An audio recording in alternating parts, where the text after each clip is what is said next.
Gabriel C. Arguelles 3-star honors for his welcome address. Let us give him a round of applause. Bow. Gabriel! Itong batang to pala.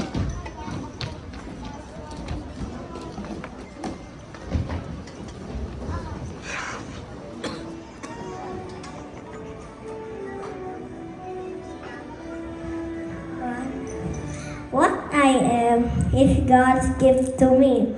What I will become is my gift to God.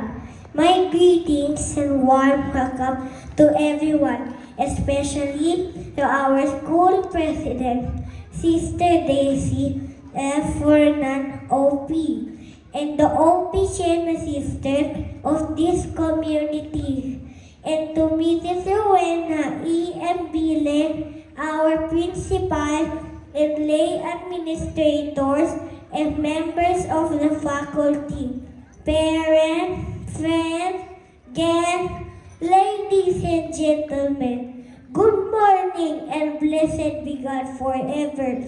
I take great pleasure in welcoming you all to this very important milestone in our life. Our 62nd kindergarten moving up and pre-kindergarten recognition. Our preschool years are over, but all the good memories we have here in our beloved school that always remain in our hearts, like a caterpillar that weaves its cocoon and after some time undergoes metamorphosis and became a butterfly. We too have woven our own cocoon for the past 2 years. We won't forget these memories we have shared together as one family through the 4 core areas of pupil formation. That is pray, play, study, and self-together activities. Indeed, these learning activities have molded us to live out the Dominican charism for passion for truth and compassion for humanity, leading us to demonstrate the 4 graduate attributes of God-centered, truth-seeker, servant leader, and community builders. With these formation activities we have experienced in the school, we greatly recognize the significant contribution of our administrators and teachers for equipping us with knowledge, skills, and values as we begin the new chapter of our life. To Miss Jenica May Alberto and to Mrs. Beth Angelica Pasha, who opened our gate of wisdom and knowledge for their patience, dedication, and selflessness. They deserve our salute and warm hugs.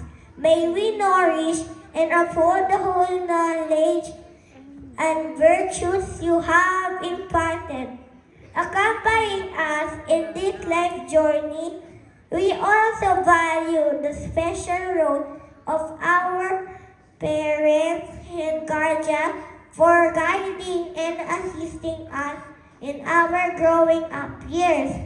My heartfelt gratitude to my Daddy Billy, Mommy Dion, who consistently shown love and unending support to my brother and surely lead me and my brother Noah to a brighter future.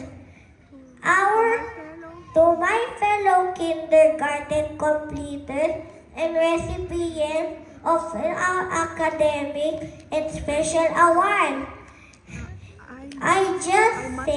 we must say that we did an excellent job. We now reap the fruits of our work as we receive our certificate and medals. The proof of our academic excellence Congratulations, batchmate and pre-K pupil.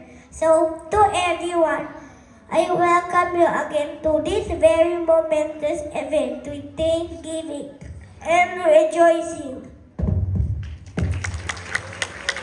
Thank you, Gabriel, for that warm welcome. And now, the highlight of the day is about to start. Let us now proceed to the presentation of this year's kindergarten completers. May I humbly request our dear